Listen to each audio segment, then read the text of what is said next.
Chapter 4. The Belly of the Cat. Cato had been morose for almost the entirety of the journey to his new home. He didn't know what loneliness truly meant until Night Song Haven was far behind him and well out of sight. He had no idea where he was going, having never wandered beyond the bogs between Moonshield and Mengarovi before. It was only when he saw the grey arch of the Ashencat castle that he realised he had arrived in Raven Nest. And the only reason he recognised the castle was because it really did look like a cat from afar, just as Matron Taya had told him before in one of her many stories. He was smiling as he thought about all the things he would tell her when he returned home. But then it dawned on him.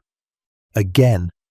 He kept thinking that he would return to Night Song Haven, but immediately afterward remembered that the orphanage was no longer his home.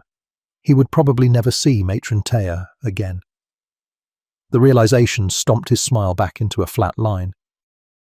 The horse carriage stopped at a stable in the courtyard of the castle. Cato stepped from the vehicle feeling alone and hopelessly out of place. Everything looked foreign to him. He didn't know what was expected of him. He didn't even know where he was supposed to go. He was scared. The first chapter of his new life was about to begin, and nobody ever taught him how to read or write. And when he saw a broad-shouldered soldier with short, dark hair and a matching beard approaching the horse carriage, all his senses rose to a high alert. He felt as if he got caught entering a place he wasn't supposed to be. The man was clad in heavy, metallic, black scale armour that made Cato weary just from looking at it. A purple cloak draped down from his left shoulder, covering a gauntlet that was lazily resting on the hilt of his slender longsword. "You must be Cato," he said, getting down on one knee. Not as a sign of courtesy, but to simply meet the boy at eye level. His face was stern, though not necessarily unfriendly. Cato lowered his head. He kept his eyes fixed on the fingers that were tapping on the sword's ivory handle. "Yes, my lord," he answered in a fragile little voice. The man shook his head and chuckled. "Nah, not a lord." He removed his hand from his sword and held it stiffly in front of Cato's chest. "Quinn Winderville, captain of Raven Nest's city guard." Cato only stared back with his mouth half opened. Compared to the city guards of Moonshield, Quinn looked like a walking fortress. He gingerly grabbed the hand and gave the captain a timid nod. Quinn twisted his lips and stood back up. He did his best to make the young boy feel welcome, but wasn't exactly experienced with kids. He cleared his throat and put a hand on Cato's shoulder because that seemed like the right thing to do. "They told me you're from Moonshield," he said, and steered the boy in the direction of the castle. "Yes." Hearing the word Moonshield alone was enough to send a shock throughout his body, and once again, Cato came to the realization that he wasn't going home anytime soon. He stopped in front of the stairs that led to Ashencat's entrance. The captain noticed the gloom on Cato's face. He had seen the same expression before on the faces of his new recruits. He might not be experienced with children, but coming from Aspera himself, understood all too well what it was like to be removed from a familiar environment and subsequently placed into a completely new one. "You must be very special to have caught the attention of the Grand Master himself," he said in an attempt to cheer up the boy. Cato turned to Quinn, looking as white as a sheet. It was only then that he realised Lord Aemon was in fact Aemon Everlong, the Grand Master of Onira, and one of the most acclaimed people in all of Aden. In retrospect, it seemed foolish to have taken him such a long time to figure out who the old man that visited Night Song Haven truly was. How many other white-haired lords called Aemon could there really be in Onira? He felt even more nervous than before, as if hundreds of bees were angrily buzzing through his veins. "Grandmaster Aemon," he said quietly.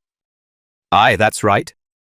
Quinn placed his hand on Cato's head and rubbed it into a mess with a laugh. "The old man is expecting you in the belly. We wouldn't want to keep him waiting, huh?" "The belly?" Cato raised his eyes to the massive wooden door atop the flight of stairs. Two guards were standing on both sides of the entrance and staring stoically in front of them like frozen sculptures. Quinn chortled and nudged Cato to walk up the stairs.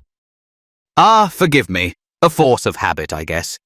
You see, my young friend, the belly of the cat is what most of us insiders call the Great Hall of Ashencat. He waved a signal with his free hand that immediately made the two guards step aside from the entrance. Maybe one day you will call it that way as well. He restored Cato's hair back to a presentable fashion and gave the boy a wink. Who knows how your river will flow, right? Right. Cato answered, pretending to understand what the captain meant. Quinn smirked and opened the door to a crack. So are you ready to jump in the river? Cato latched onto the captain's arm with his pulse throbbing in his temples. No. He said as he tried to take a peek through the narrow slit. Quinn chuckled and pushed the door open. Yeah, no one ever is, he said and guided the boy into the castle.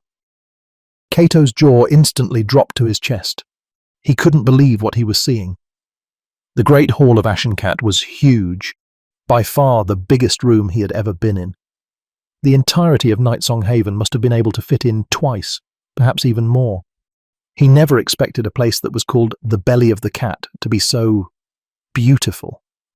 The dark grey walls were decorated with stained glass windows that rose all the way to the ceiling.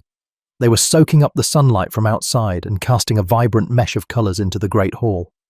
It felt as if he were passing through a rainbow as he walked toward the dais.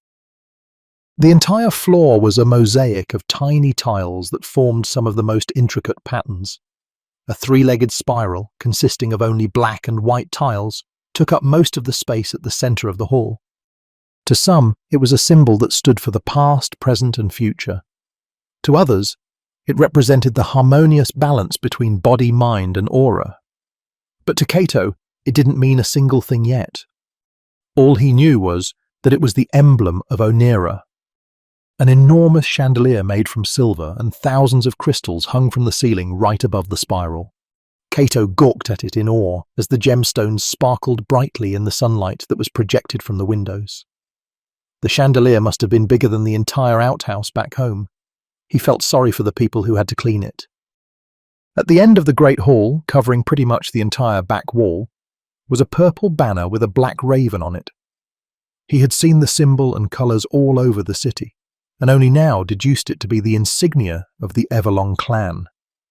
Underneath the banner, 8 throne-like seats formed a semicircle on the dais. 3 of the seats were taken. He immediately recognised the old man who had paid him a visit at the orphanage. But back then, he had no idea he was talking to Grandmaster Aemon Everlong, the supreme leader of Onira. Having that knowledge changed everything. To be in the mere presence of such a renowned figure made him feel so insignificant, he might as well not exist at all. The name Aemon Everlong was known throughout the realm, and had been known for the past 50 years. The Grandmaster was renowned for many great things, but probably most famous for leading a rebellion that overthrew the monarchy many years ago when he was barely a fully grown man.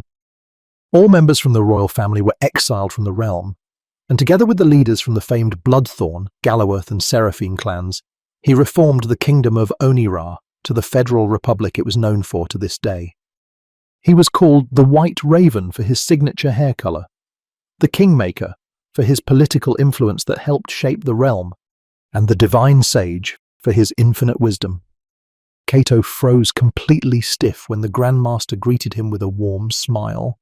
He tried to return the gesture but couldn't find the willpower to smile back. He felt so small, so trivial. Quinn made a deep bow and prodded Cato to do the same. Grandmaster Aemon, Master Cyrus, Principal Aaron, he said and returned to an upright position. Thank you, Quinn, the Grandmaster said with a gentle nod. The captain of the city guard put a fist to his chest and nodded back.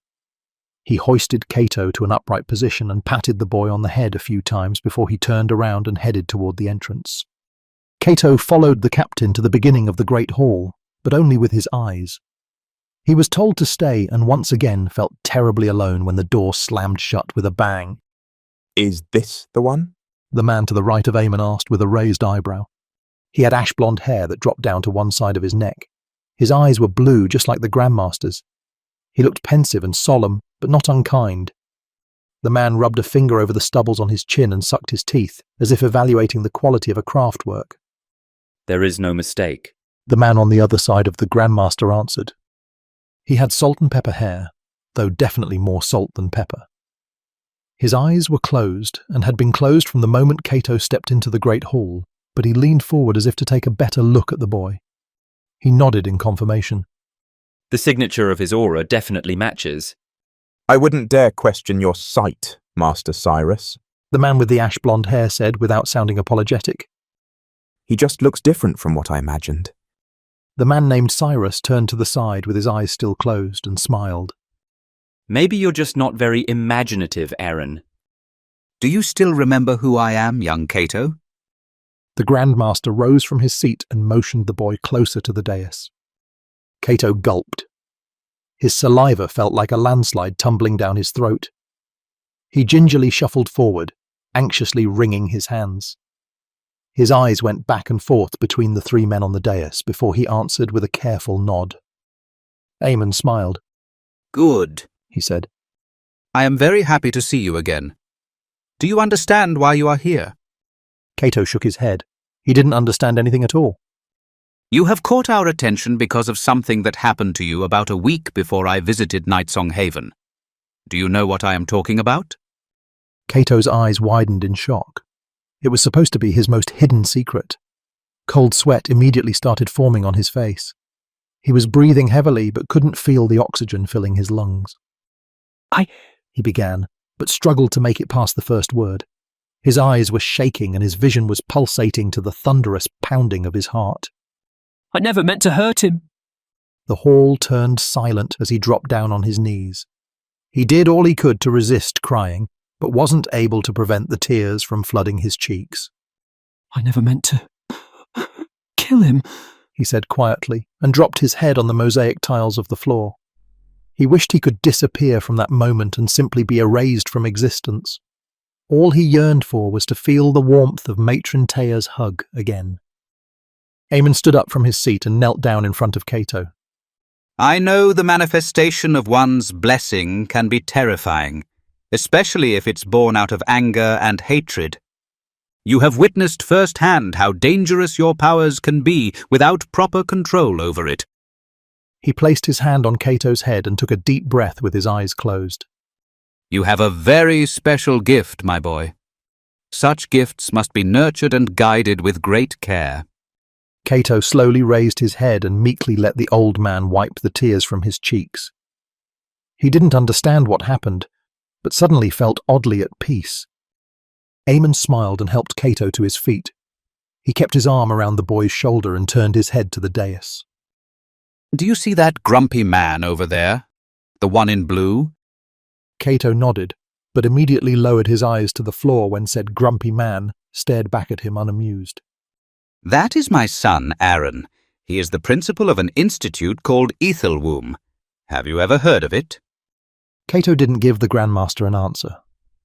Of course he had heard of Ethelwomb. Who hadn't?